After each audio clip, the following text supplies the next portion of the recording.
une petite merveille. Nous, on avait adoré, c'était partagé chez Albin Michel, de Michael Kumpfmüller, La splendeur de la vie, c'est chez J'ai lu, une petite merveille. Alors l'histoire, elle est, voilà, c'est Kafka, vous savez, Kafka, immense écrivain, mais c'est le Kafka intime, c'est-à-dire un Kafka en fin de vie, il ne le sait pas encore, hein, déjà très malade, qui doute sur lui-même, pour qui l'écriture est important, qui est souffrant, et donc on l'emmène au bord de la mer du Nord, et là il va rencontrer une jeune fille, et c'est l'histoire d'amour entre cette jeune fille, qui sera le dernier amour de Kafka, et cette fille, elle est complètement fascinée par cet homme qui doute de lui, qui est un peu souffreteux, qui est pudique.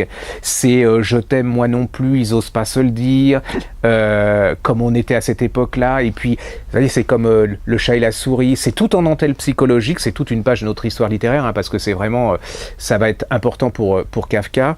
C'est baigné par le soleil, par le vent de la mer du Nord. C'est de la poésie, c'est de l'intelligence, c'est de la sensibilité, c'est une sorte de dentelle. C'est absolument une petite merveille, ça ne vaut que 7,60. C'est une rencontre improbable entre une jeune femme et un vieux monsieur, enfin tout est relatif, un vieux monsieur en fin de vie.